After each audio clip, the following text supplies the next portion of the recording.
देशको नक्सा हटाइएको छ, बनेको संविधान अनुसारको नक्सा हटाइएको छ, देशको भौगोलिक अखण्डतामाथि यत्रो बेइमानी गद्दारी भएको छ, यसमा पनि फेरि हामी अपराध गर्यौँ भन्न नसक्ने कि यो पुण्य कर्म हो कि पाप कर्म हो, के हो कि यो देशको पक्षमा छ कि देश विरुद्धमा छ, यो देश विरोधी कुरा हो कि हो? देश विरोधी कुरा हो भने हामीले भन्न सक्नुपर्छ कि पर्दैन? बोक्सी हुन्छ हुँदैन धेरै किन भनिरहनु पर्छ र? मैले एउटा कुरा भनेको छु, यो बाबा दुनियाँमा बोक्सी हुन्छ भने नि यत्रो यो गठबन्धन सठबन्धन सारा किन गरेर कराइराखेका छौ? एउटा बोक्सी लगाइदेऊ न मलाई।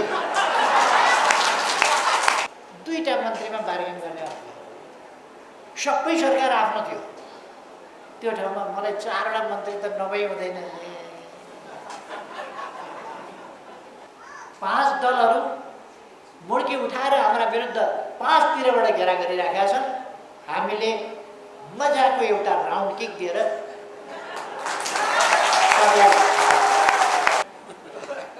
कहाँ शेर थिए कहाँ लल्लु भएर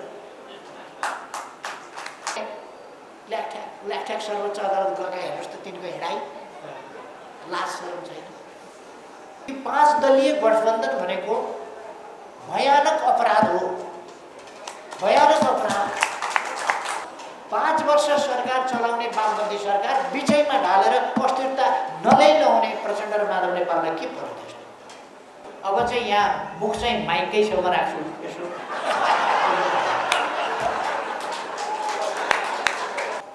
यिनीहरू अहिले दुना थापेर हिँड्दैछन् नि कङ्ग्रेसका पछि त्यति रहन्थ्यो।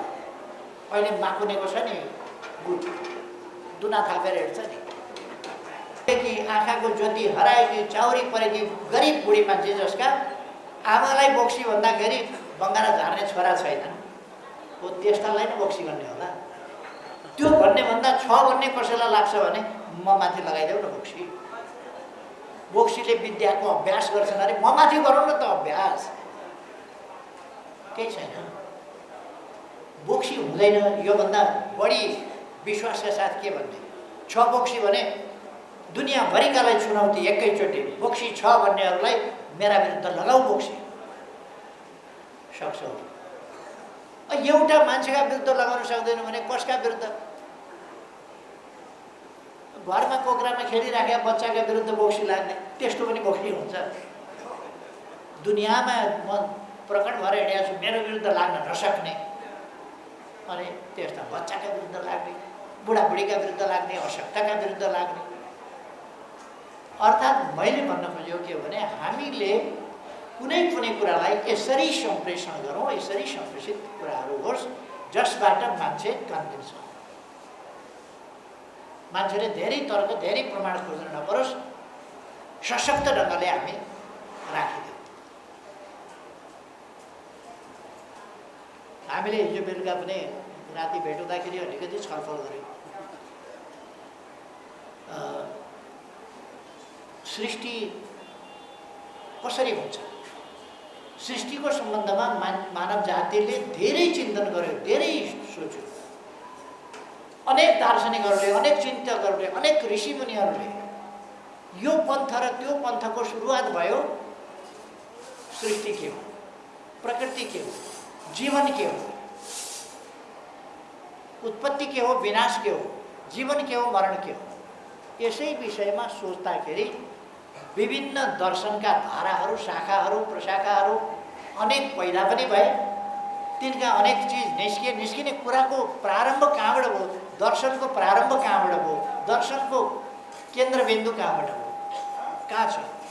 केबाट दर्शन प्रारम्भ भयो भन्दा जीवन के हो, मरण के हो र हुनु के हो, नहुनु के हो, सृष्टि के हो, विनाश के हो, यी सब कुरा यसैबाट दर्शनहरू पैदा भए। तर सजिलो छ, गलत व्याख्या हुँदै पनि आएको छ। हाम्रा शास्त्रहरूले पनि कतिपय राम्रा कुराहरू, सही कुराहरू गरेका छन्। जस्तो मैले हिजो स्कन्द पुराणको एक ठाउँको चर्चा गरेको थिएँ। स्कन्द पुराणले अघि मैले भनेको कुरा पनि स्कन्द पुराणको थियो, फलेसी थानको पनि। अहिले भन्न खोजेको कुरा पनि सृष्टि कसरी भयो, जीवन कसरी उत्पन्न हुन्छ, सृष्टि कसरी उत्पन्न हुन्छ भन्दा स्कन्द पुराणले भन्ने गर्छ कि ब्रह्म र दुर्गाको सम्मेलनबाट, उनीहरूको योगबाट सृष्टि पैदा हुन्छ, जीवन पैदा हुन्छ, उत्पत्ति त्यहाँबाट हुन्छ। त्यो भनेको के हो? ब्रह्म भनेको के हो? ब्रह्मा होइन, ब्रह्म। ब्रह्म भनेको के हो भन्दा यो अविनाशी, आदि अनन्त नभएको, अथवा यसलाई आजकल हामीले समय भन्ने गरेका छौँ। समय र दुर्गा के हो भन्दा प्रकृति। समयलाई बीज रूप भनेको छ र दुर्गा वा प्रकृतिलाई धरती रूप भनेको छ, प्रकृति रूप भनेको छ। मैले जो एउटा दृष्टान्त भनेको थिएँ हाम्रो कुराकानीको सन्दर्भमा, जीवन कसरी सृष्टि हुन्छ, पहिले अन्डा सृष्टि हुन्छ कि पोथी सृष्टि हुन्छ कि कुखुरी सृष्टि हुन्छ कि भाले सृष्टि हुन्छ कि कसरी सृष्टि हुन्छ भन्ने कुरा बुझ्नका लागि हामीले धेरै ठुलो केही कसरत गर्नु पर्दैन। 15 दिन ननुहाइकन लुगा नफेरिकन बसौँ, जुम्रा आफै सृष्टि हुन्छ। जुम्रा सृष्टि हुन्छ। अब त्यो बिचरा भगवानलाई कहाँबाट ननुहाइ बसेको, कपडा नफेरेको कसरी थाहा भयो होला? जुम्रा सृष्टि हुन्छ। जुम्रा सृष्टि हुँदा पहिले कुनै भाले पोथी लगाएर जुम्रा सृष्टि भएको हुँदैन। ब्रह्म यानि समय र प्रकृति दुर्गा यानि प्रकृति र त्यहाँको वातावरण, त्यसबाट जुम्रा पैदा हुन्छ। जुम्रा पैदा भएपछि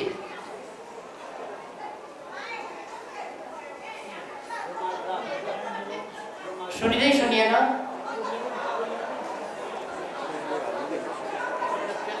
होइन, यसले यो किताब जति थप्यो भने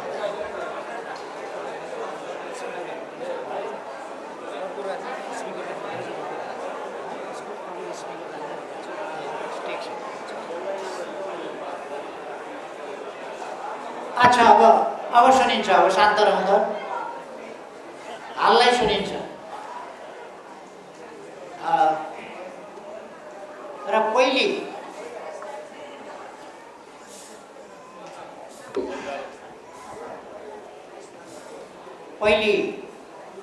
भाले र पोथी जुम्रै जन्मिन्छ। त्यसका लागि प्रकृतिले आफ्नै जोग गर्छ फेरि। र त्यसपछि अनि जुम्राका भाले पोथीबाट त्यसका लिखा बन्छन्, त्यसका चम्कना बन्छन्, त्यसका ढाडी बन्छन्, अनेक बन्छन्। त्यसपछि त्यस कारण यो धेरै ठुलो कुरा होइन कि यो अध्यात्म कि भौतिक पदार्थ अध्यय चाहिँ कुन हो? आत्मा अध्यय हो कि पदार्थ अध्यय हो? के चाहिँ पहिलो हो भन्ने कुरा। यदि शरीर नहुँदो भए दिनै पछि नुहाइदिएपछि, दिनै पछि लुगा धोइदिएपछि, नयाँ नयाँ फरक लगाइदिएपछि त सृष्टि हुनै सक्दो रहेछ नि। अथवा जुम्रा पैदा हुनका लागि एक प्रकारको मैलो, एक प्रकारको केही, एक प्रकारको दुर्गन्ध, एक प्रकारको पसिना, त्यसले ठाउँ पाउनु पर्दो रहेछ र पैदा हुँदो रहेछ। अथवा प्रकृति त्यस्तो हुनु पर्दो रहेछ, त्यो मिल्नु पर्दो रहेछ प्रकृति।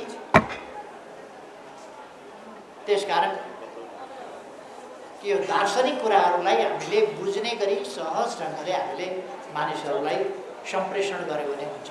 त्यो हामी अनेक हिसाबले हाम्रा मन्तव्य, वक्तव्य, हाम्रा कविता, कथा, निबन्ध, अरू विभिन्न कुराहरू, साहित्य, हरेक कुरामा हाम्रा विचारहरूलाई प्रभावकारी ढङ्गले सम्प्रेषण गर्न सक्दछौँ।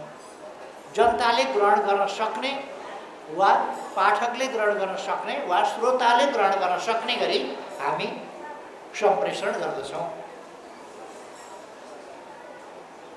यसरी सम्प्रेषण गरेर समाजमा चिन्तनमा परिवर्तन ल्याउने आवश्यक छ।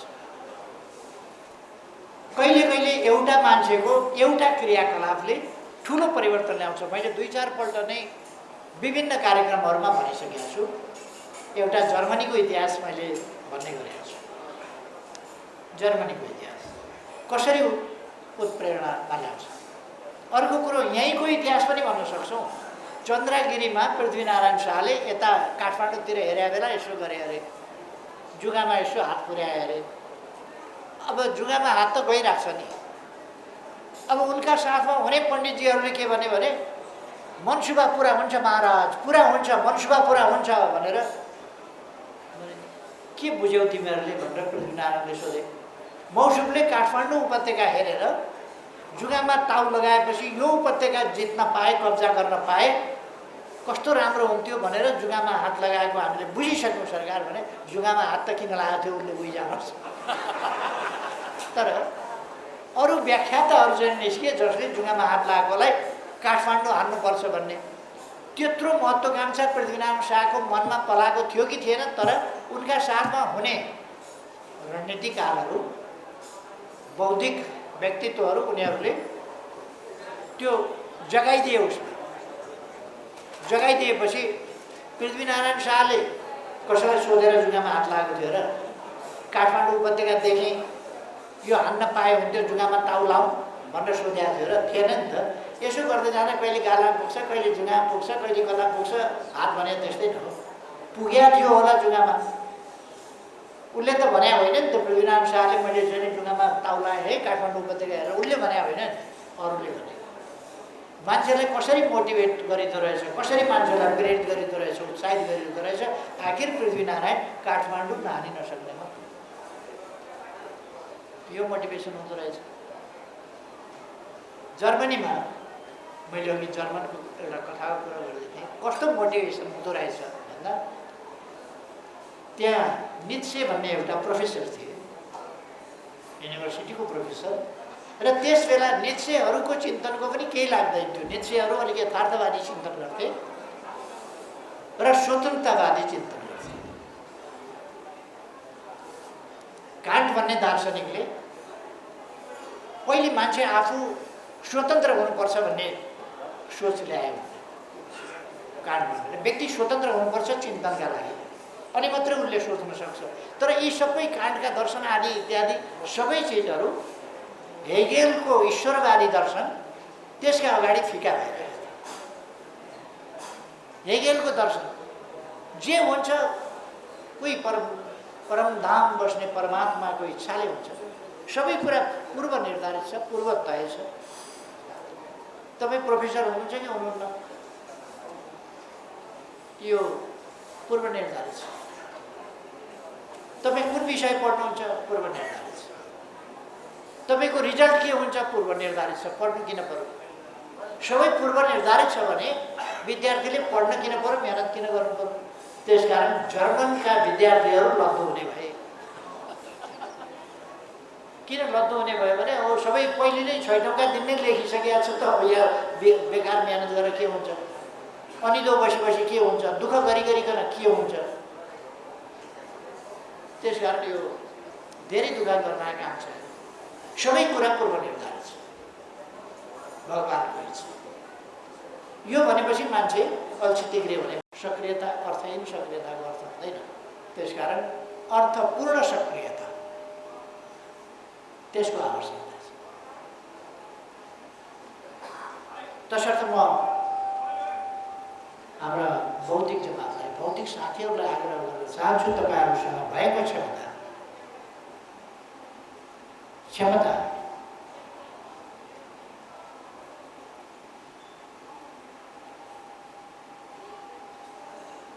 मैले अहिले एउटा श्लोक बिर्सेँ। जति खर्च गऱ्यो त्यति बढ्छ, विद्या धनम सर्वधनम प्रदानम के भन्ने छ नि। त्यो जति खर्च गऱ्यो, जति वितरण गऱ्यो त्यति बढ्दै जान्छ। जति खर्च गऱ्यो, के भन्छ त्यो श्लोक?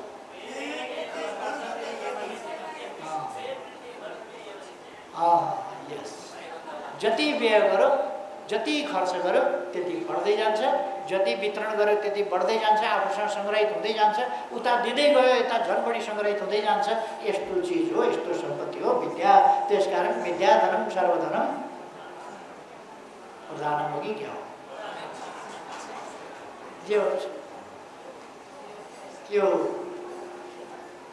हामीले त्यसलाई एक्टिभेट गरेन भने, एक्टिभेट भएन भने हिन्दीमा एउटा भनाइ छ, घोडा क्यों अडा पान क्यों सडा कुनै के क्यों पडा भन्दा फेरार नै गया हुन्छ।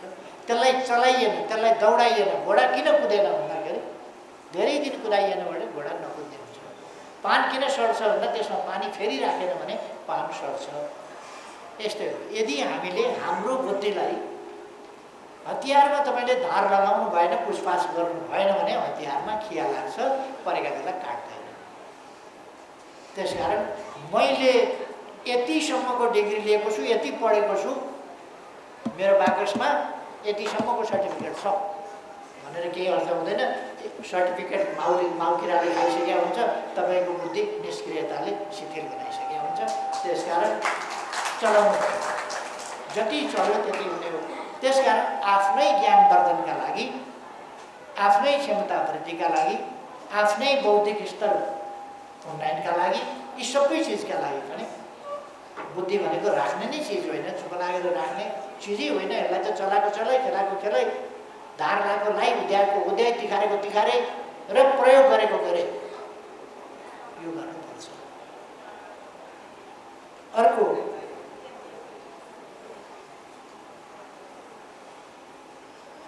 यो बक्सरहरू, उसु, टेक्वान्डो, के जाति कराते सबै छ नि। त्यो खेलमा के हुन्छ भने तपाईँ हामीले त्यो उसले हात यस्तो गर्छ नि, यस्तो गर्दाखेरि स्याक गरेर कराउँछ। मैले हात यसो गर्दा त कराएन, एउटा खेलाडीले यस्तो गर्यो भने स्याक्ट गरेर कराउँछ। किन कराउँछ भन्दा यति तीव्र गतिले उसले हात चलाउँछ कि त्यहाँ हावालाई त्यो यसरी गतिले धक्का दिन्छ कि त्यो स्याक गरेर कराउँछ। अर्थात् यदि तपाईँ सङ्घर्ष गर्न चाहनुहुन्छ भने तपाईँसँग गतिको तीव्रता चाहिन्छ। जति वेट भएको मुड्कीले पनि बिस्तारै लगेर राख्यो भनेदेखि केही पनि गर्दैन, राख्यो अनि गएर तान्यो, बिस्तार लगेर राख्यो भने त्यसमा गति छैन, झड्यापमा दियो भने बिग्रिन्छ। त्यसकारण यो गतिमा भर पर्छ, तपाईँ कति गतिका साथ हिट गर्नुहुन्छ। त्यसकारण हिट विथ स्पिड, गतिका साथ। त्यो गति अभ्यासबाट मात्र हुन सक्छ।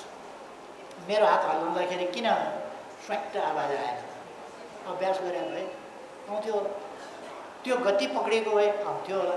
मेरो गति पक्रिएन, त्यस कारण आएन, स्लो छ। योभन्दा धेरै गुणा गति भएपछि स्याट्ट आउँछ।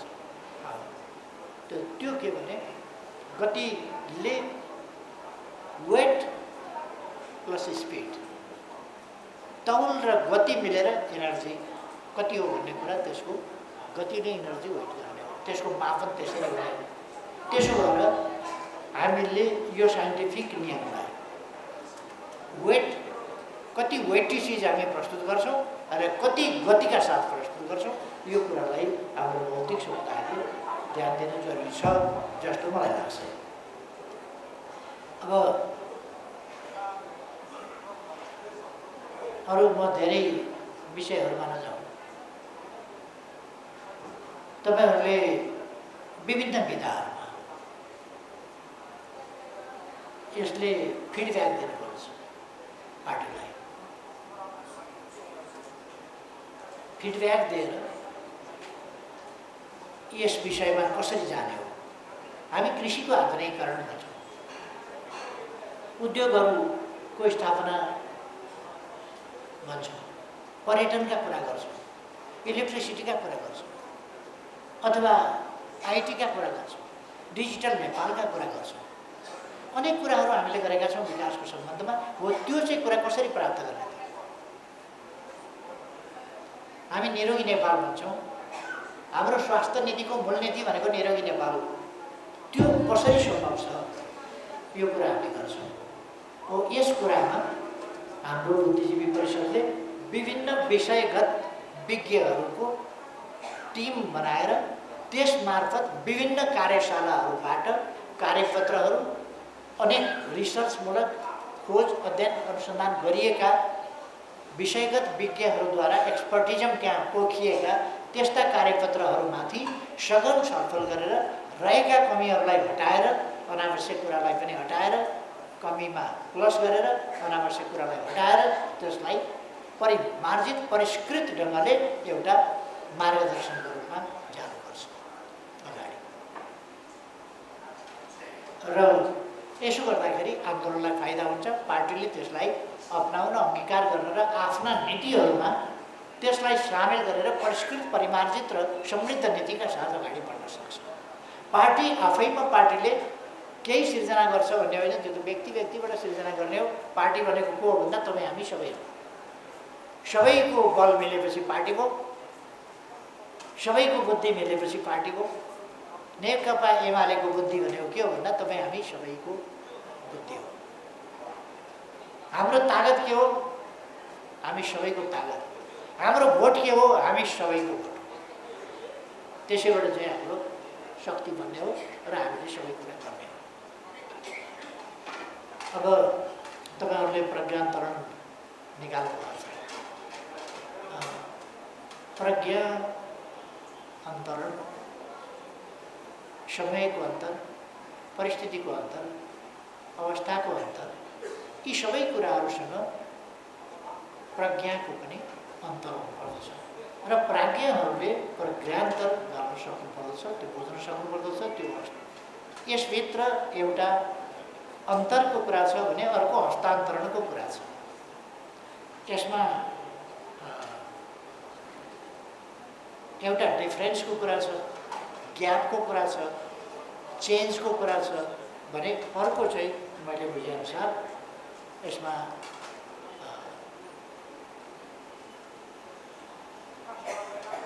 एक खालको हस्तान्तरणको, पुस्तान्तरणको यो कुरा पनि छ।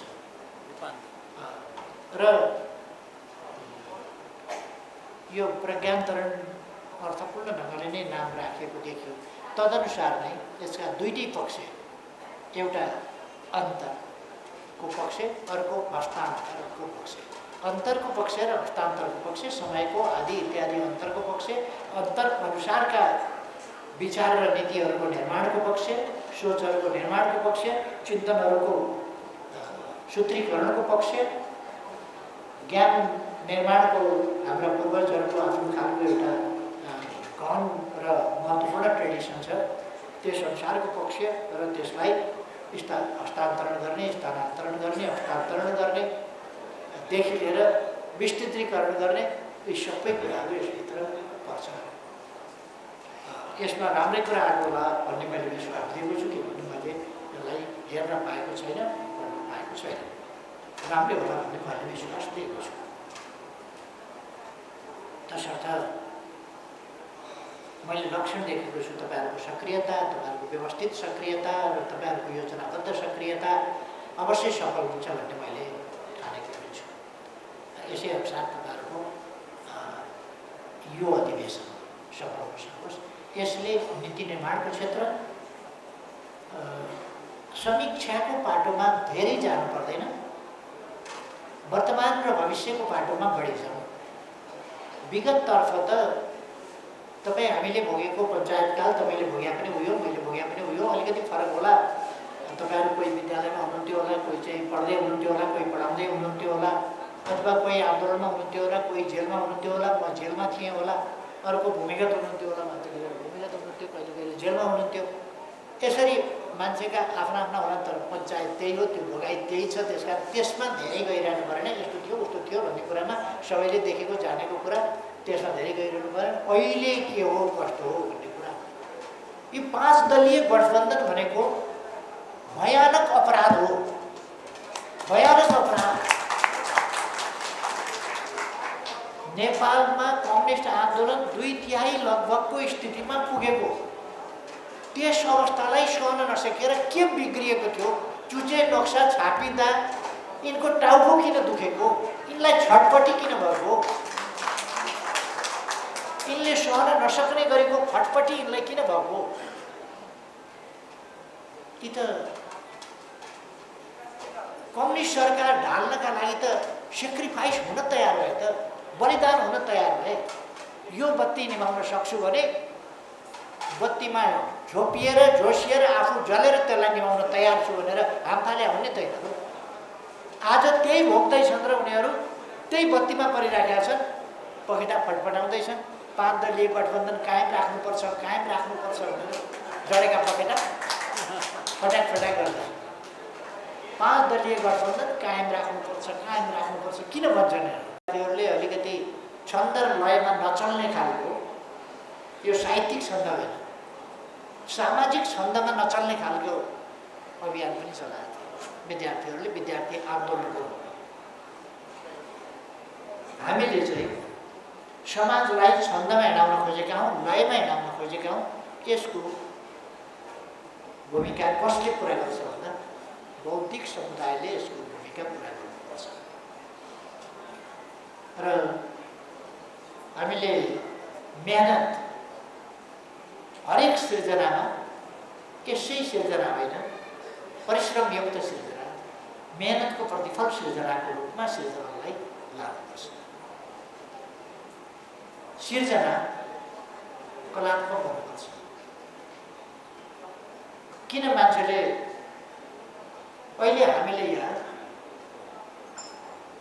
चरै त हुन्ने आखिर, तर चिल नाच किन गरेनौँ, गिद्ध नाच किन गरेनौँ, कुखुरा नाच किन गरेनौँ, बट्टाई नाच किन गरेनौँ, मयूर नाच किन गरेनौँ भन्दा जहाँ सुन्दरता छ, जहाँ ताल छ, जहाँ लय छ, त्यो नखोज्छौँ हामी।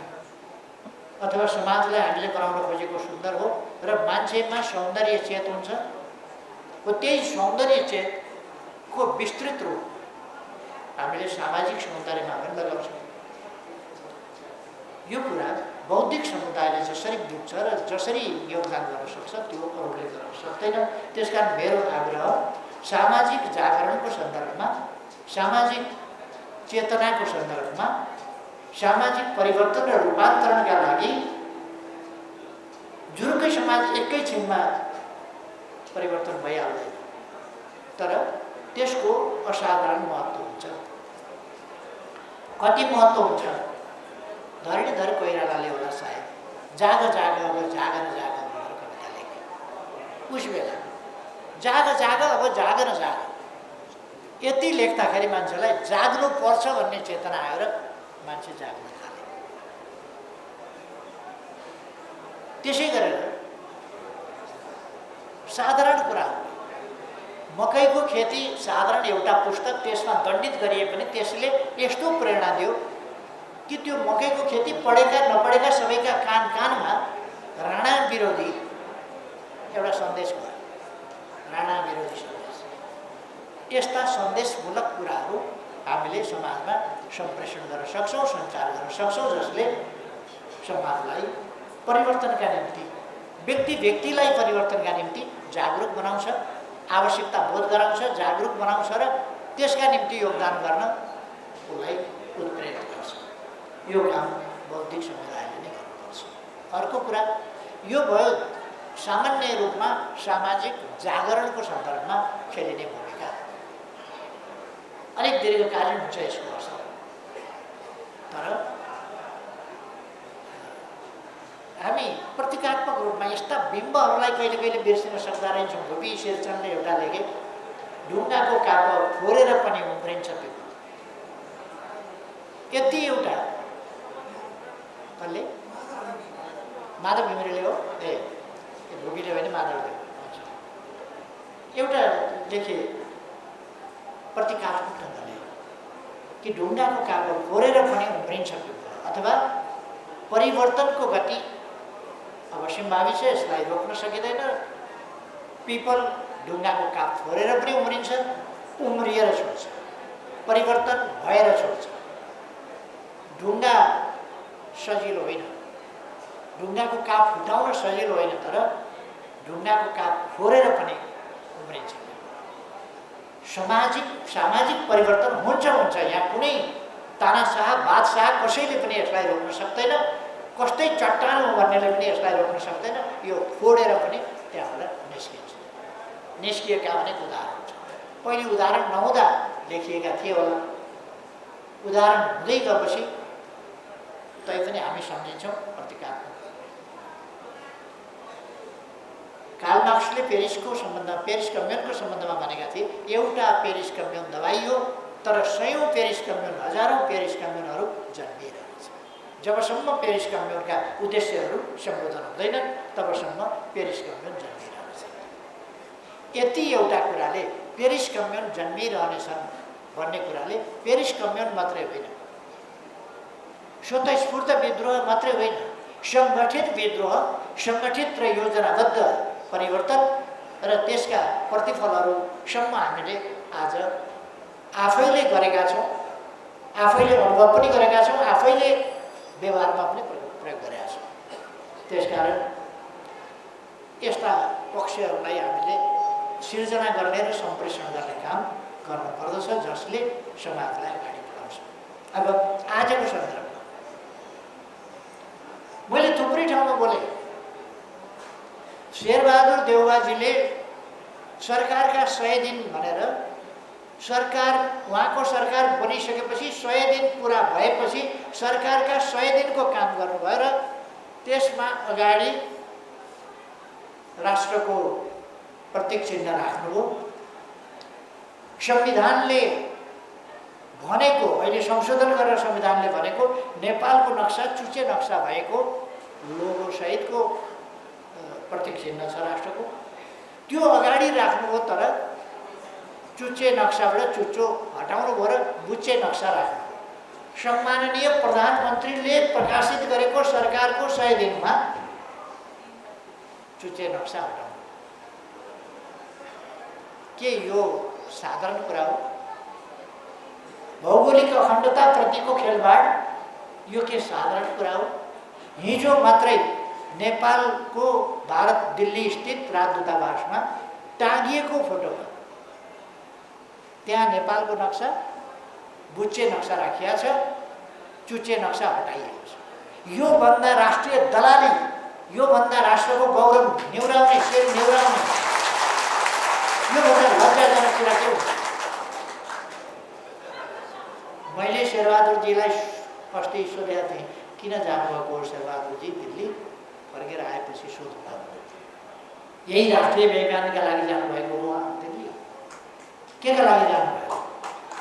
फर्किनुभन्दा अगाडि दिल्ली दूतावासमा हाम्रो संविधानले भनेको नक्सा, हाम्रो सरकारले बनाएर संविधान संशोधन गरेर राखेको नक्सा, त्यो नक्सा झुन्ड्याएर फर्किनुहुन्छ कि हटाएर फर्किनुहुन्छ शेरबहादुरजी?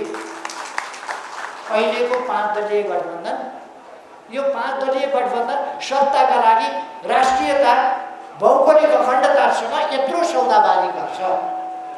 अब बुद्धिजीवीहरूले हात बाँधेर बस्ने कि चुप लागेर बस्ने कि यसका विरुद्ध? यो कसैको अरूको व्यक्तिको पक्षमा त होइन नि, यो त राष्ट्रको पक्षमा, भौगोलिक अखण्डताको सन्दर्भ। चुच्चे नक्सा खोइ शेरबहादुरलाई सोध्नुपर्ने, 5 दलीय गठबन्धनका देशद्रोहीहरूलाई सोध्नुपर्ने कुरा के हो भने चुच्चे नक्सा खोइ। भौगोलिक अखण्डतासँग छेडछाड गर्न पाइन्छ? पहिले चुच्चे नक्सा कसैले बनाउने आँट गरेन, बोल्ने आँट गरेन, भन्ने आँट गरेन। जब सरकारले बनायो, छाप्यो, संविधान संशोधन गरेर त्यसलाई संविधानको अङ्ग बनायो र यसलाई हेरफेर गर्न कसैले पनि सक्दैन। अनि सुटुक्क चोरेर दलाली गरेर अर्को नक्सा झुन्ड्याउने। यदि थाहा छैन भन्छ भने के चाहिँ थाहा छ त अहिलेको सरकारलाई? देशको नक्सा थाहा छैन, भूगोल थाहा छैन, अनि घुमेको भूभाग सामेल गरेर नक्सा प्रकाशित भएको थाहा छैन, त्यसलाई संविधानको अङ्ग बनाएको थाहा छैन, के चाहिँ थाहा छ? लिम्पियाधुरा लिपुलेख र कालापानी नेपालको हो भन्ने कुरा थाहा छैन भने के चाहिँ थाहा छ त? कुर्सी थाहा छ, सत्ता थाहा छ, भ्रष्टाचार थाहा छ, कमाउन कुरो थाहा छ, के थाहा छ? देशको अर्थतन्त्र ध्वस्त भइरहेको छ। जुनसुकै सरकार भने पनि 2-3 वर्ष अहिले भएको ध्वस्ततालाई मेकअप गर्न लाग्छ। अब अघि बुद्धिजीवी बौद्धिक क्षेत्रको जेनरल सामाजिक जागरणतर्फको भूमिकाको कुरा गरेँ। अहिले म तात्कालिक सामाजिक सन्दर्भका कुरा, राष्ट्रिय सन्दर्भका कुरा र बुद्धिजीवीहरूको बौद्धिक समुदायको आजको तात्कालिक भूमिकाको कुरा गर्दैछु। यसमा सबभन्दा पहिले बुद्धिजीवी भनेको यस्तो हो जसले ती भएका जीवजन्तुले नदेखेको कुरो चिलले कति टाढा आकाशबाटै त्यहाँ देख्छ र आएर टपक्क टिप्छ। बुद्धिजीवी भनेको त्यस्तो चिज हो जसको दूरदृष्टि हुन्छ, भिजनरी हुन्छ। त्यसकारण बुद्धिजीवीले टाढैबाट यी कुराहरूलाई देख्नु पर्दछ र त्यसलाई समाधान दिनुपर्दछ। यसर्थ बुद्धिजीवीहरू आफ्नो तात्कालिक भूमिकामा बुद्धिजीवीहरू सक्रियता, हाम्रो सक्रियता भनेको म साथीहरूलाई भन्न चाहन्छु, ट्रेडमिलमा हिँडेको सक्रियता होइन। ट्रेडमिलमा हिँड्यो, बाटो चाहिँ कति किलोमिटर काटिन्छ भन्दा हिँड्न चाहिँ हिँडिन्छ, बाटो चाहिँ काटिन्छ। हाम्रो यात्रा ट्रेडमिलको यात्रा होइन, हाम्रो यात्रा जमिनको यात्रा हो। हाम्रो यात्रा खाली शारीरिक तन्दुरुस्तीका लागि होइन, उपलब्धिका लागि।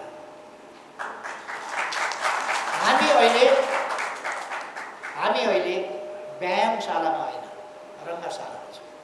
हामी अहिले अभ्यास केन्द्रमा होइन, खेलको रिङमा छौँ। 5 दलहरू मुड्की उठाएर हाम्रा विरुद्ध 5 तिरबाट घेरा गरिराखेका छन्। हामीले मजाको एउटा राउन्ड किक दिएर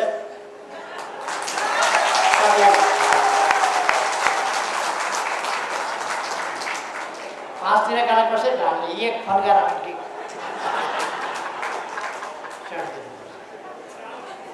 त्यसो भएर हामी खेलको मैदानमा छौँ र हामीलाई न सुस्ताउने सुविधा छ, न अकर्मण्य भएर बस्ने सुविधा छ, न योजनाहीन ढङ्गले काम गर्ने सुविधा छ, न अर्थहीन सक्रियता गर्थ्यो। त्यसकारण उसलाई देब्रेतिर बसेको थियो। त्यसकारण देब्रेतिर बसेको हुनाले पहिले यो जानी बुझिकन होइन, एक थरीलाई एक ठाउँमा, एक थरीलाई एक ठाउँमा राख्दा एक थरी देब्रे परे, एक थरी दाहिने परे, सरकारवाला दाहिने परे, सरकार विरोधीवाला देब्रे परे, देब्रे परेका वामपन्थी भए, दाहिने परेका दक्षिणपन्थी भए। त्यहाँ विचारको कुरो, आदर्शको कुरो, आस्थाको कुरो, दर्शनको कुरो भन्दा पनि कतापट्टि उनीहरूको लोकेसन के थियो भन्ने कुरासँग मात्रै सम्बन्धित थियो त्यस बेला। तर त्यसले बिस्तारै परिवर्तनको पक्षधर शक्तिलाई वामपन्थी भन्ने र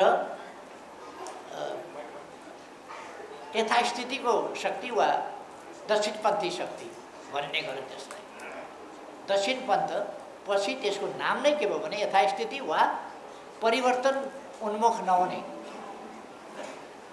त्यसमा तुलनात्मक रूपमा जडता हुन्छ भन्ने कुरा मानिन थाल्यो। यसरी तिनीहरू दक्षिणपन्थी भए। आज परिभाषा नै दक्षिणपन्थी भनेको यथास्थितिवादी र प्रतिगामीहरू, वामपन्थी भनेको परिवर्तनकारी शक्तिहरू भन्ने बुझिने भयो।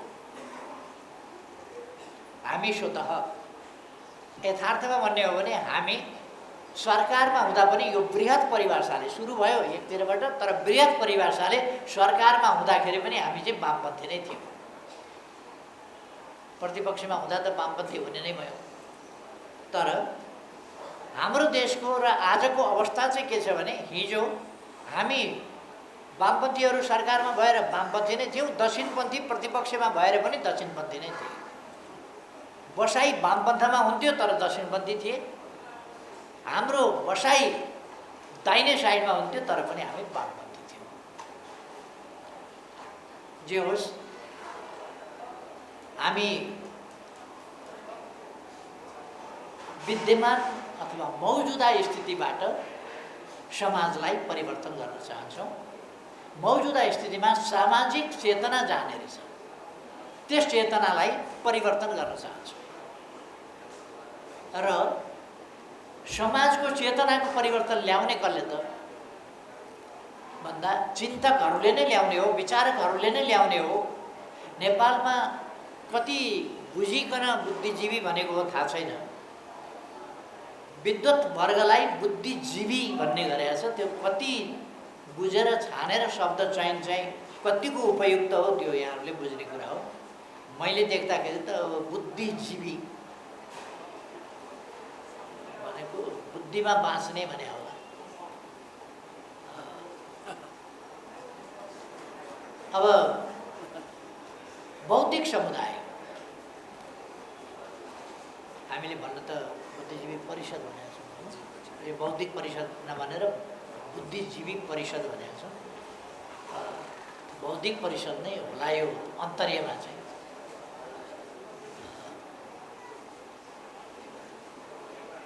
यसले जहिले पनि समाजलाई परिवर्तनका निम्ति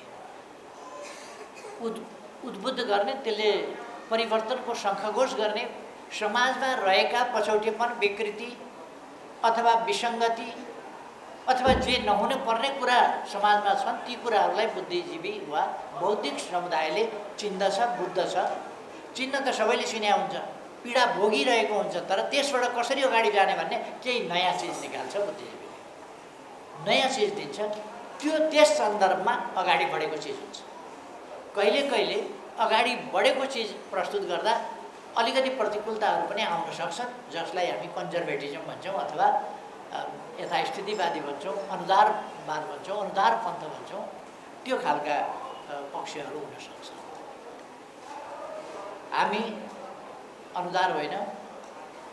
आजकल फेरि उदारवाद भनेको पनि उदारवाद कताबाट कहाँ? उदारवाद भनेको त राम्रो कुरो हुनुपर्ने, तर उदारवाद भनेको पनि फेरि अर्को एउटा विकृत ब्रान्चलाई उदारवाद भन्न थाल्यो। अर्को त्यसमाथि पलाएको अर्को विकृत ब्रान्च, विकृत शाखा, त्यसलाई नव उदारवाद भन्न थाल्यो।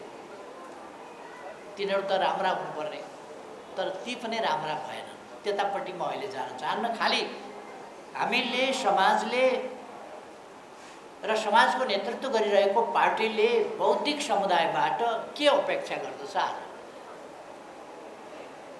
यसका अपेक्षा निराधार अपेक्षा हुनु हुँदैन। तपाईँहरूसँग निराधार अपेक्षा गर्यो भने, असम्भव अपेक्षा गर्यो भने, असम्भव अपेक्षा गर्दा त त्यो एउटा भनाइ छ, भगवानको पनि केही लाग्दैन।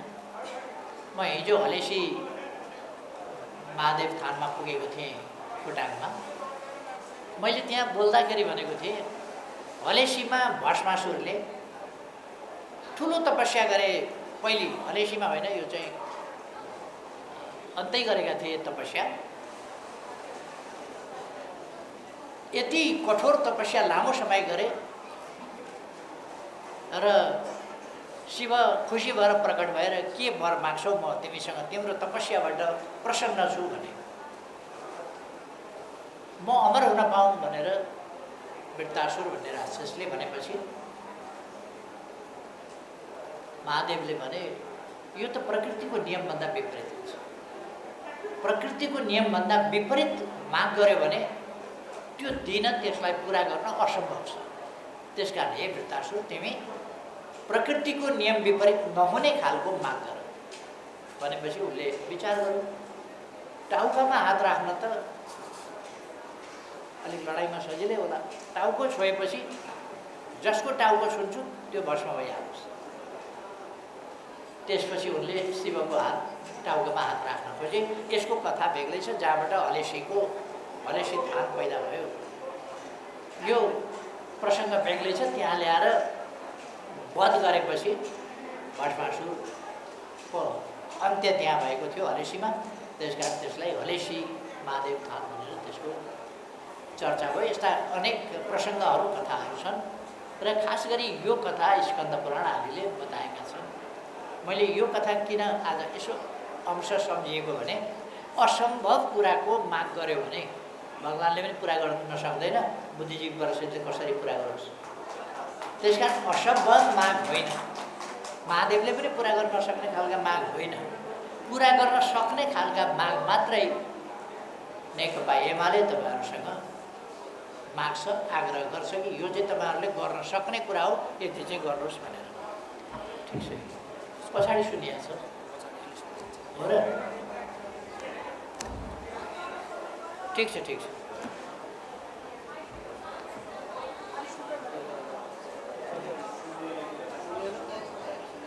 सुनिएको छैन?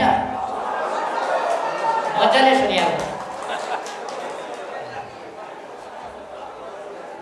ठिक छ, तपाईहरूले पुरा गर्न सक्ने माग पार्टीले गर्छ यहाँहरूसँग। त्यो माग भनेको के हो भने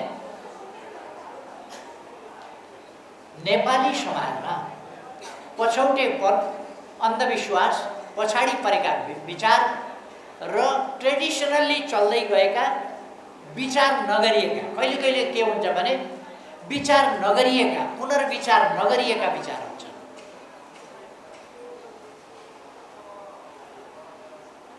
आदिकवि भानुभक्त आचार्यले त्यस्तै गल्ती गरेको छ। भनिँदै आएको, चल्दै आएको कुरा विचार नगरिकन, पुनर्विचार नगरिकन प्वाक्क बोल्दिए। हाँस्नु छैन कदापि नारीहरूले भन्ने प्वाक्क बोल्दिए। फेरि एकपल्ट उनले विचार गर्नु पर्थ्यो, त्यो सुनेकै कुरा लेख्नभन्दा लिखतमा गइसकेपछि त गयो नि। अब आज पनि हेर्नुहोस् त, बुढाले यो त गतिलो गरेन नै त भन्नुपर्ने अवस्था हुन्छ। आदिकवि हुन्, ठुलो योगदान गरेका छन्। रामायण अनुवाद गरे मात्रै होइन, रामायण लेखे नै भन्छौँ हामी। भानुभक्त आचार्यले ठुलो काम गरे, तर कस्तो नराम्रो दुर्वाच्य बोलिदियो भने हाँस्नु छैन कदापि नारीहरूले। हेर्नुहोस् त, अब त्यसपछिको त भन्नै हुँदैन, भन्नै हुँदैन त्यसपछि। त्यस्तो बोलिदिए अनि के नारीहरू गुत्थ परेर बसिरहनु सधैँ? खुसी हुनै नपाउने? एकपल्ट विचार गर्नुपर्छ। त्यसकारण कहिले कहिले समाजमा प्रचलित कुराहरू हुन्छन्, भइआएका, चलिआएका, भन्दै आएका कुरा पुनः विचार नगरिकन फेरि हामी प्वाक्क भनिदिन्छौँ, स्वाट्ट लेखिदिन्छौँ। त्यसो गर्दाखेरि गल्ती हुन्छ। र एउटा अन्धविश्वास, पुरातनपन्थी मान्यता धारणाहरू, अवैज्ञानिक असत्य कुराहरू र कतिपय अझै पनि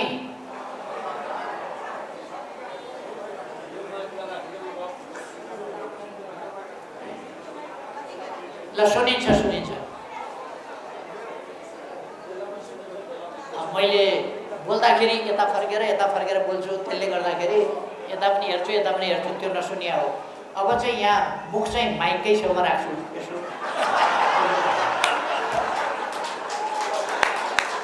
त्यसो गरेपछि सुनिन्छ पक्कै। मुख चाहिँ यहीँ राख्नु पर्यो अनि खै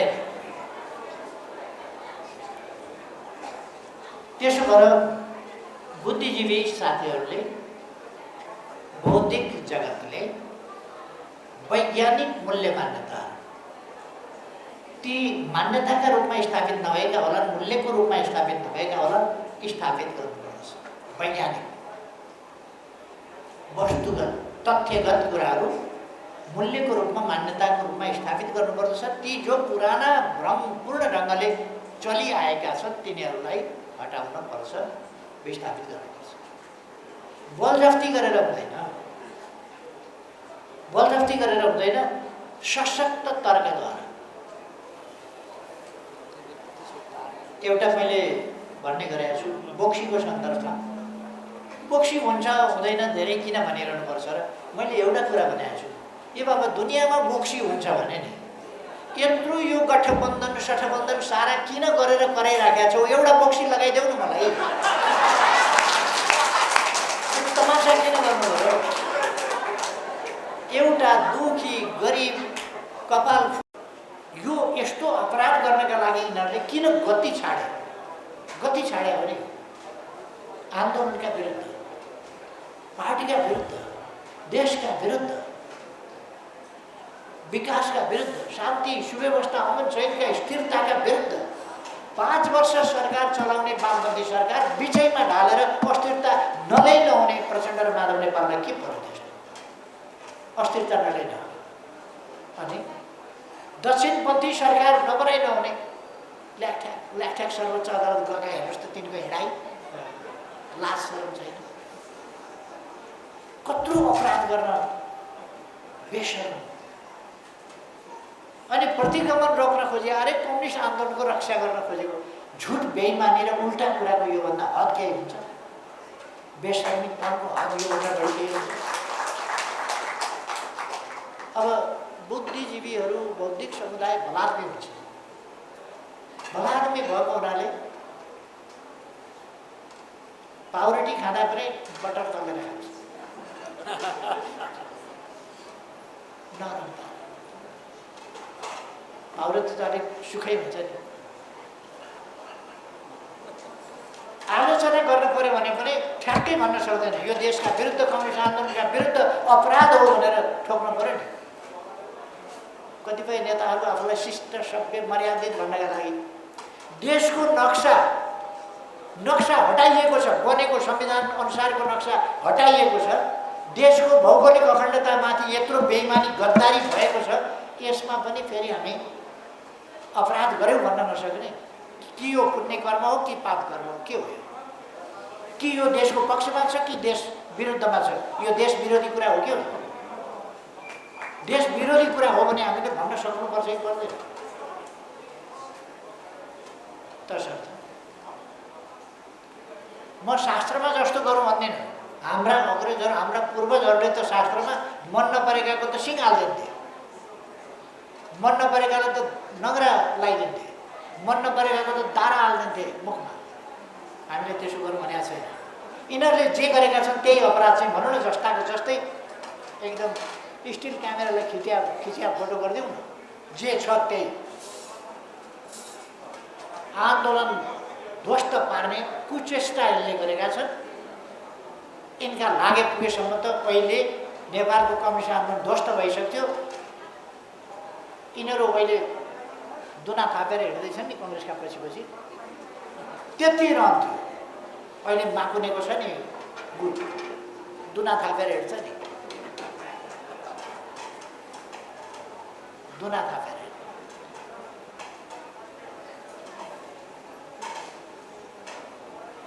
यिनीहरू आफ्नै सरकार थियो, दुईटा मन्त्रीमा बार्गेन गर्ने हो। सबै सरकार आफ्नो थियो। त्यो ठाउँमा मलाई 4वटा मन्त्री त नभई हुँदैन। कहाँ शेर थिए, कहाँ लल्लु भएर। पूर्ण सफलताको निम्ति हार्दिक शुभकामना अर्पण गर्न चाहन्छु।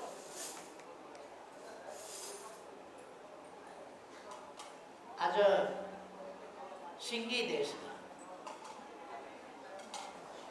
एउटा असाधारण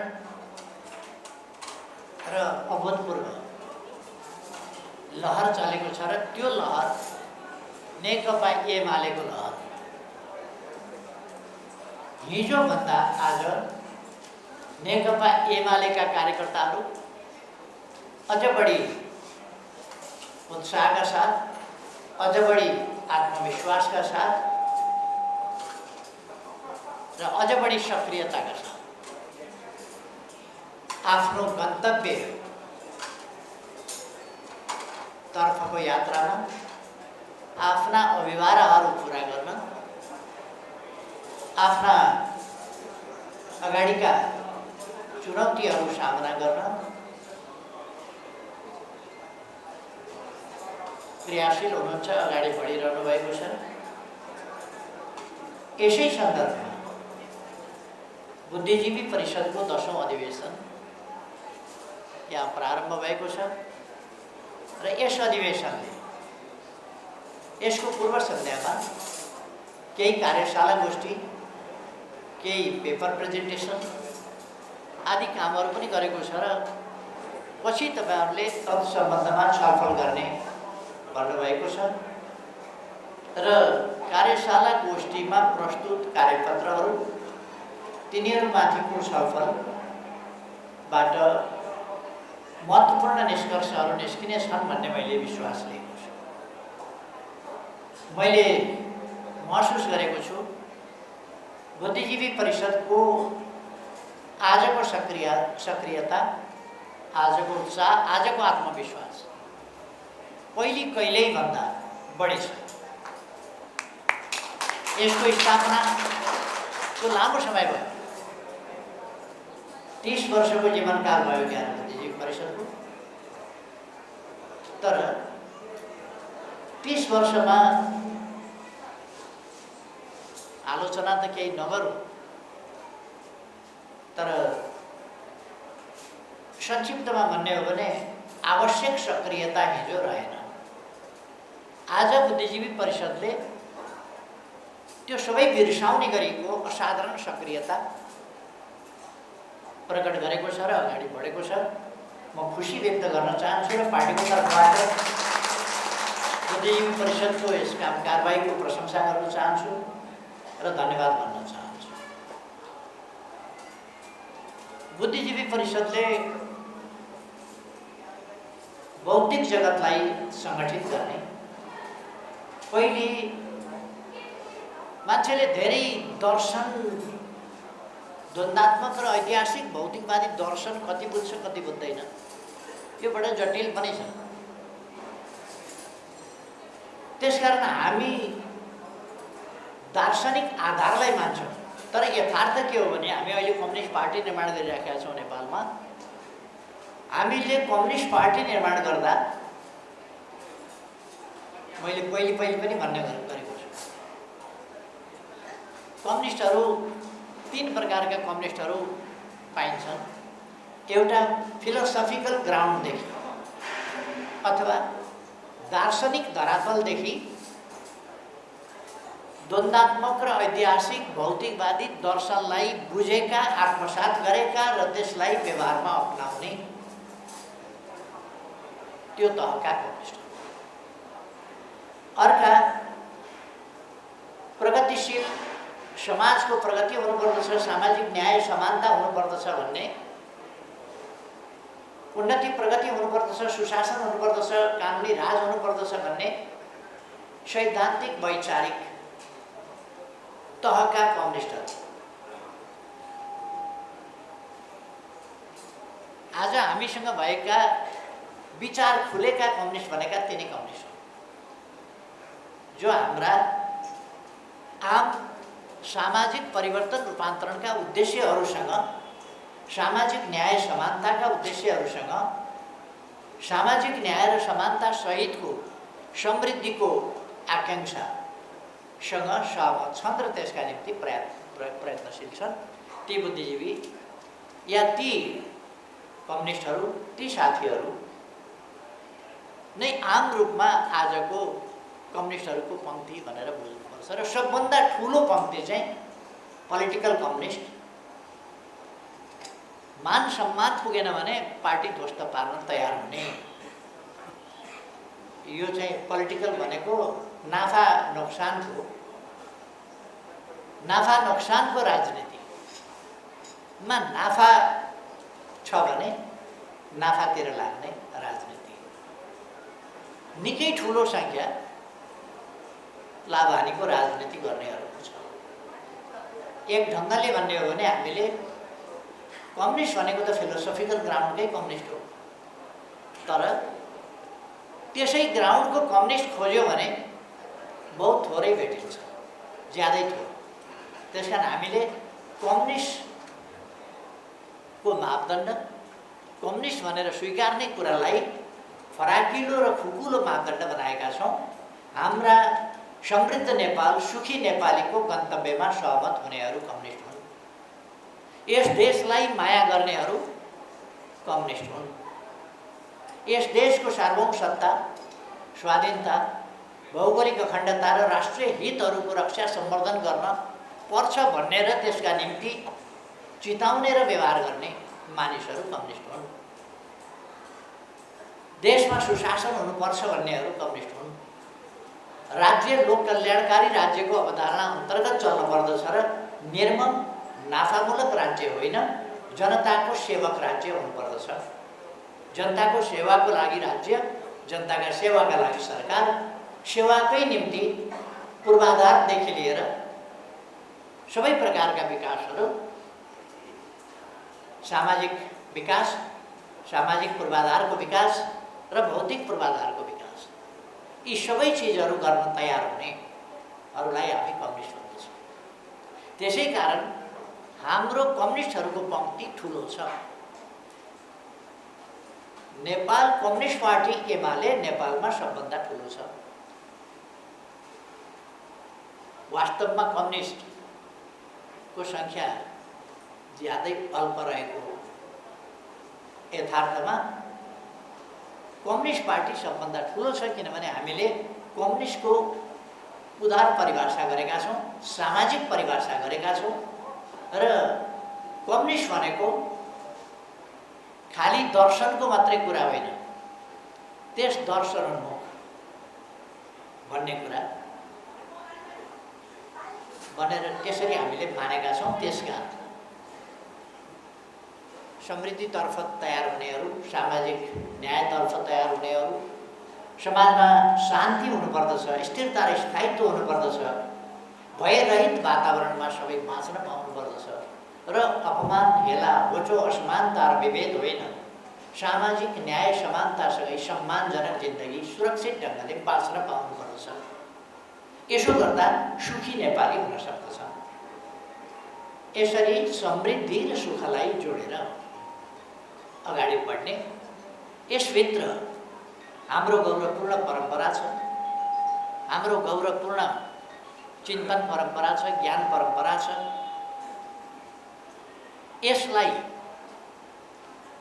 बुझ्ने, अपनाउने र यसमा समयानुकूल समृद्धि हासिल गर्ने, यसलाई पनि समृद्ध बनाउनु पर्ने, समयानुकूल समृद्ध बनाउने र अगाडि बढाउने कुरासँग सहमत हामी एक ठाउँ छौँ। त्यसकारण यसलाई बुझेर हामीले सङ्कीर्ण हुनुपर्ने आवश्यकता छैन र आस्थाको कारणले पनि कसैप्रति विभेद गर्नुपर्ने वा हेलाहोचो गर्नुपर्ने आवश्यकता छैन।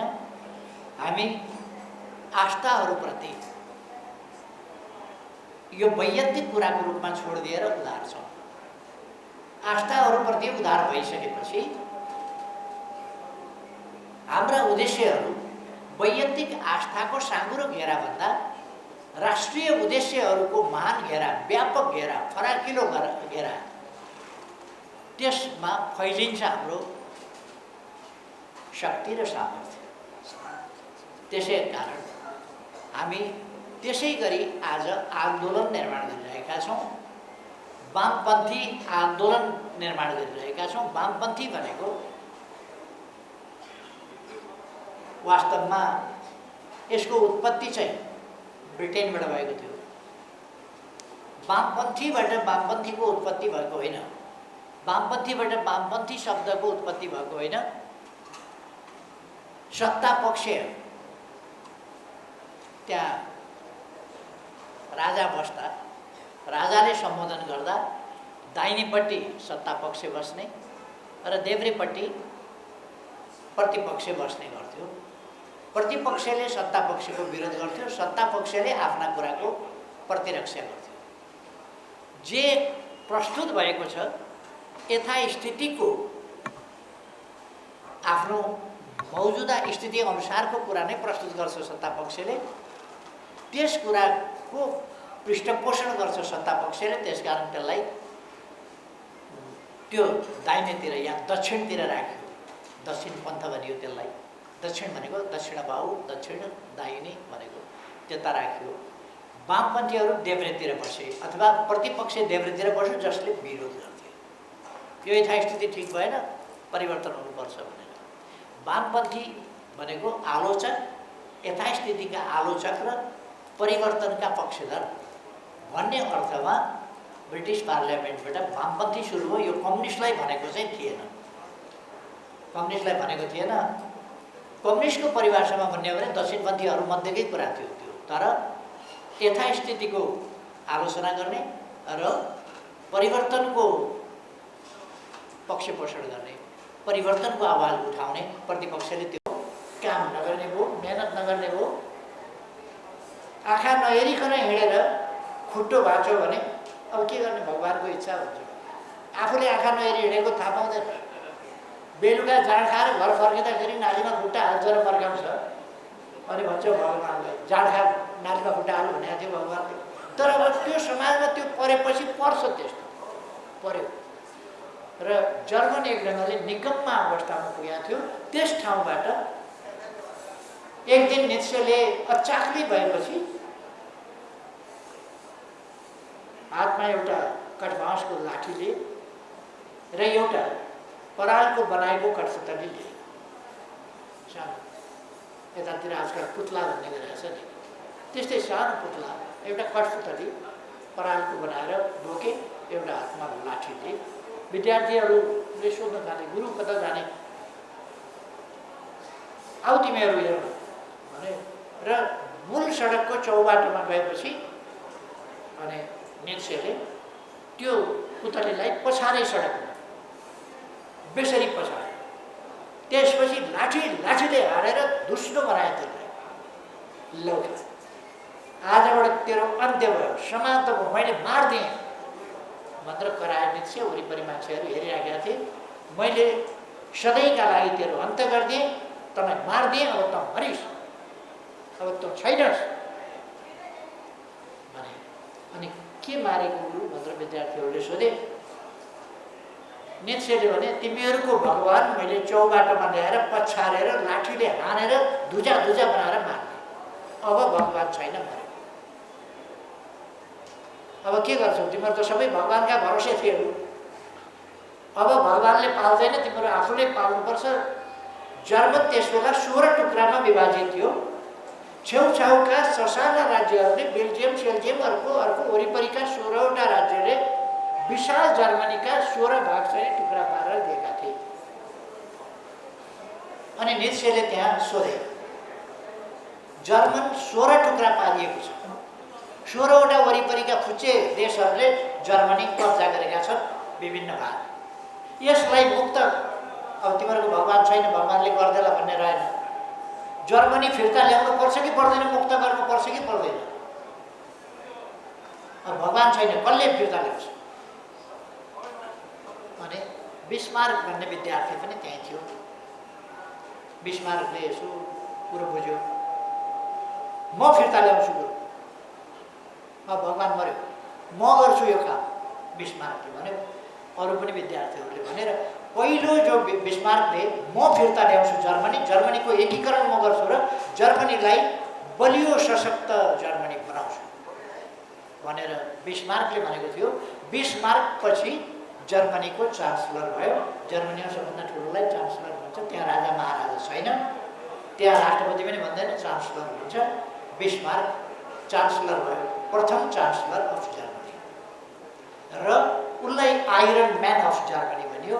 ऊ चाहिँ एउटा इस्पातको मान्छे भनेर चिनियो। पछि केले भन्दा नित्सेले त्यो परालको उसलाई पछारेर पिटेर अनि एउटा भावनामा परिवर्तन गरेर जर्मनीमा यो घटना यस्तो सनसनीपूर्ण ढङ्गले फैलियो, हामीले गर्ने हो कि होइन, कसले गर्छ त भन्ने कुरामा हामीले गर्नुपर्छ भन्ने भावना हरेकमा नित्सेको त्यस घटनाबाट जर्मनभरि फैलियो र जर्मन फेरि एकपल्ट जर्मनी उठ्यो, जर्मनहरू उठे, जर्मनी एकीकरण भयो। बिस्मार्क प्रथम गभर्नर भयो, चान्सलर भयो र उसले एकीकरण पनि गर्यो। बिस्मार्कको अन्तिम समयतिर पेरिस कम्युन भएको थियो। फ्रान्समा थियर भन्ने शासक थियो र पेरिस कम्युन किन भएको थियो भने बिस्मार्कको आक्रमणबाट पेरिस नजोगिने भयो। थियरले आत्मसमर्पण गर्यो।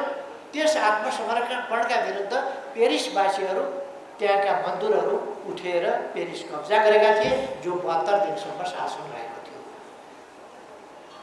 पेरिस कम्युन अहिले अरू हिसाबले जोडिरहनु पर्ने होइन, यो बिस्मार्कको शासनकालको कुरा थियो, अन्तिमतिरको शासनकालको कुरा थियो। 1871 पेरिस कम्युन भएको थियो। सायद 72तिर होला कि 57-58 वर्षको उमेरतिरै बिस्मार्क बितिदिए अथवा अलिक पछिसम्म, अलिकति कन्फ्युजन भयो। तर बिस्मार्क एउटाले लिड गरेर त्यसरी जर्मनी बनेको थियो। बिस्मार्कलाई त्यसरी उभ्याउने काम दार्शनिक प्रोफेसर नित्सेले गरेका थिए। त्यसकारण गुरुहरूको भूमिका त्यो हुन्छ। युरोपमा जागरण ल्याउने युरोपको जागरणको चर्चा आउँछ सुकरातबाट। सुकरातको सत्यप्रतिको निष्ठाबाट सुरु हुन्छ युरोपमा विभिन्न विषयको जागरण। त्यसै गरेर प्लेटो र अरस्तु जस्ता सुकरातका शिष्यहरूबाट, सुकरातका शिष्य प्लेटो र प्लेटोका शिष्य अरस्तु, उनीहरूबाट विचारको एउटा श्रृङ्खला आएको छ। एकपछि अर्को परिमार्जनका कुराहरू आएका छन्। यद्यपि सत्यप्रतिको अनकन्डिसनल निष्ठा सुकरातमा देखिन्छ र यो दार्शनिक निष्ठा सुकरातमा देखिन्छ, वैचारिक निष्ठा प्लेटोमा देखिन्छ, पोलिटिकल निष्ठा अरस्तुमा देखिन्छ। यो अलिकति परिमार्जित हुँदै आउँदाखेरि त्यसमा फ्लेक्सिबिलिटी मात्रै होइन कि मौका परस्ती पनि त्यसभित्र चाहिँ धेरै पलाएको देखिन्छ। खै महात्मा गान्धी कुनै पार्टीको नेता थिएनन्, केही थिएनन्, तर उनले एउटा अभियान चलाइदिए चरखा आन्दोलन भनेर। स्वदेशी नियमक धेरै ठुलो कुरा थिएन। इन्डियाको वरिपरि समुद्र छ, पूर्व पश्चिम र दक्षिणमा समुद्र छ भने समुद्रमा नुन पाउँछ। नुन ठुलो कुरै होइन आफ्नो नुन खानलाई, तर त्यहाँ विदेशी नुन खाने चलन थियो, आफ्नोबाट निकाल्दैन्थे। महात्मा गान्धीले स्वदेशी नुन भने, स्वदेशी कपडा भने। चरखाबाट भारतको जनसङ्ख्यालाई पुग्ने कपडा बन्थे र उनले होइन, चरखाबाट कपडा त के बन्थे र उनले, चरखाबाट कपडा बन्दैन थियो, तर चरखा देखाउँथ्यो। देखाए पनि त त्यसले चरखाबाट धागो काट कपडा बना भन्ने एउटा सन्देश त दिएको त्यही थियो। अहिलेसम्म भारतको झन्डा भन्नुहोस् कि भारतको प्रतीक भन्नुहोस् कि भारतको जेसुकै भन्नुहोस्, स्वाभिमानको कुरा गर्नुहोस् अथवा आत्मनिर्भरताको कुरा गर्नुहोस्, भारतले आफ्नो प्रतीक, आफ्नो स्वाधीनताको आन्दोलनको अभियानको एउटा प्रतीकको रूपमा चरखालाई आफ्नो झन्डामै राखेको छ। यसरी एउटा व्यक्तिले त्यो गर्छ। चीनमा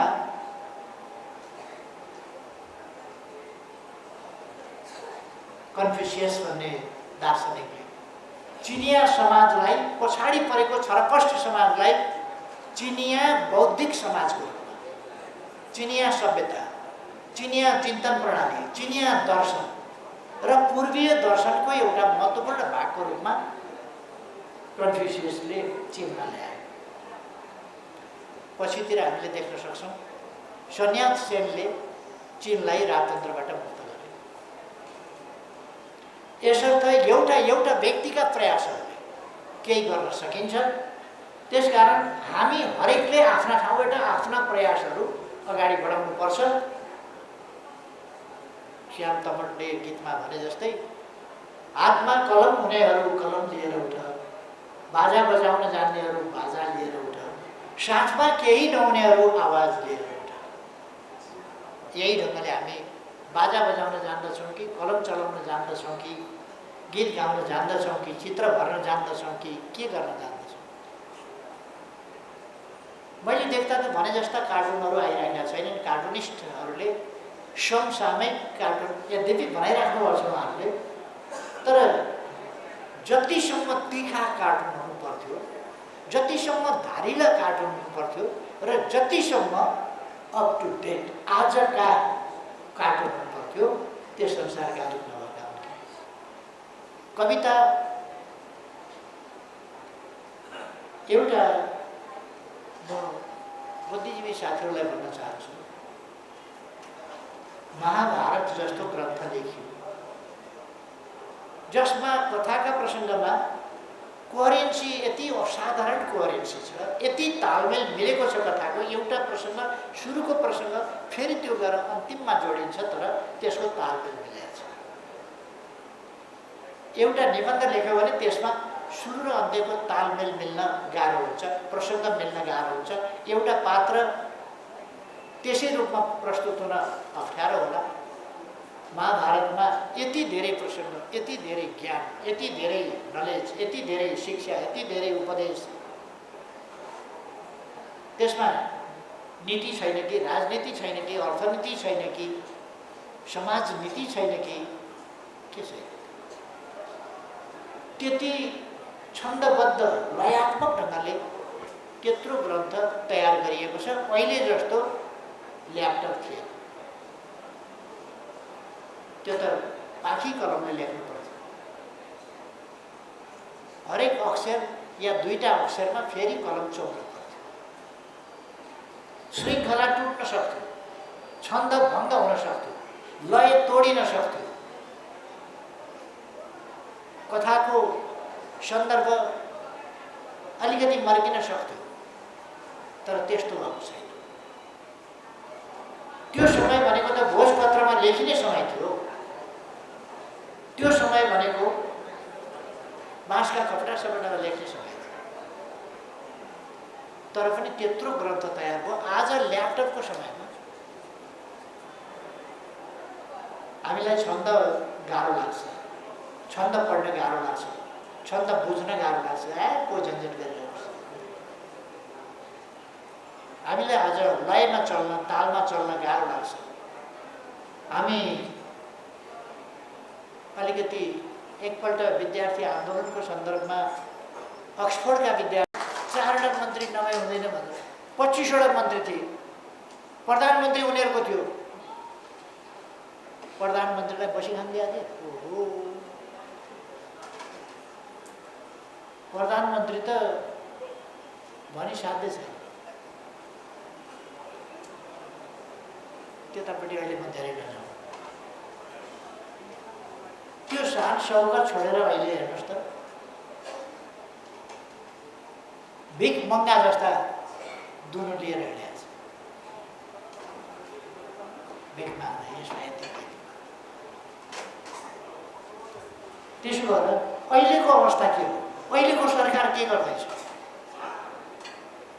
यसको उपचार के हो? अब हामीले के गर्नुपर्छ? त्यसकारण नेकपा एमालेको सरकार चाहियो। किन चाहियो? केपी ओलीलाई प्रधानमन्त्री हुन चाहियो कि ईश्वर पोखरेललाई प्रधानमन्त्री हुन चाहियो कि अर्कोलाई भानुभक्त ढकाललाई शिक्षा मन्त्री हुनु पर्यो कि अर्कालाई पर्यो कि केका लागि चाहिँ एमालेको सरकार चाहियो? यो हुनुपर्ने त एउटा रीत हो, बनाउनै पर्यो केही न केही, कसै न कसैलाई। तर उद्देश्य के हो त भन्दा राष्ट्रियताको कुरो, लोकतन्त्रको कुरो, संविधान कार्यान्वयनको कुरो, त्यो कुरा हो नि, विकासको कुरो हो नि, सुशासनको कुरो हो नि, भ्रष्टाचार नियन्त्रणको कुरो हो नि, कानुनी राजको कुरो हो नि। त्यसकारण चाहिँ अहिले आनन्द छ। हेर्नुहोस् त, हामीले 40% संसद वा 40% केन्द्रीय समिति भन्यो। किनभने पार्टीको केन्द्रीय कमिटी भनेको त हिँड्दा हिँड्दै कतिको छ कतिको, कहिले 7,000 हुन्छन्, कहिले 4,000 हुन्छन्। पार्टीको सांसद भनेको त एकपल्ट निर्वाचित गरेपछि त्यो बदल्न पाइँदैन नि। त्यसकारण त्यो फिक्स्ड हुन्छ। त्यसकारण यो संविधानले सांसदहरूलाई दिएको अधिकार हो। स्वच्छ ढङ्गले चलेर पार्टी परित्याग गर्न पाइन्छ। स्वच्छ ढङ्गले चलेर बस्न मिल्न नसकिने भयो भने अलग हुन पाइन्छ। श्रीमान श्रीमती डिभोर्स गर्न पाइन्छ भने कोर्ट म्यारिज, लभ म्यारिज मात्रै होइन नि, यहाँ 7 फेरा लिएको हुन्छ नि, 9 बाजा बजाएर झ्याम झ्याम झुमझुम गरेर बिहे गरेको पनि डिभोर्स गर्न पाइन्छ। अनि पार्टीमा चाहिँ नपाइने भन्ने कुरा हुन्छ र? पाइन्छ नि। विचार मिलेन, नीति मिलेन,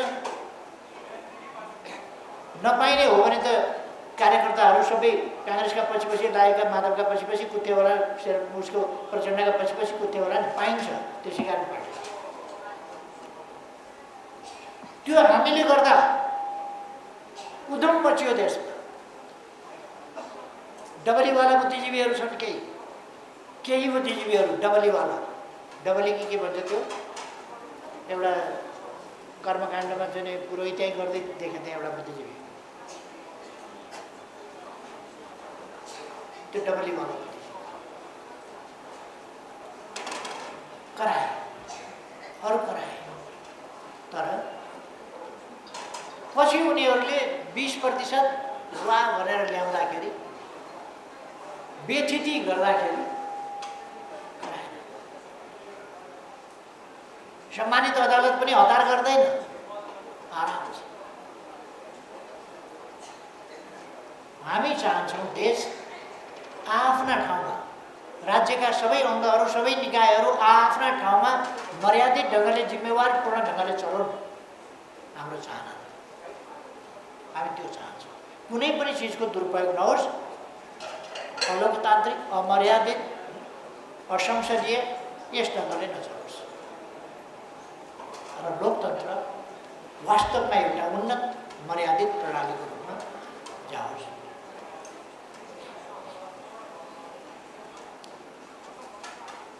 तसर्थ अब श्रोता घटिहाल्नुभयो।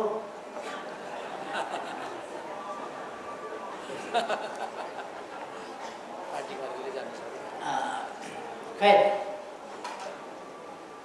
त्यसो भएर अहिलेको परिस्थिति, वर्तमान स्थितिको चित्रण र यसबाट राष्ट्रले प्राप्त गर्ने उन्मुक्ति के हो, अगाडि बढ्ने बाटो के हो, दिशा के हो, तरिका के हो, यस सम्बन्धमा हाम्रा बलबुद्धिको प्रयोग गर्नु पर्यो।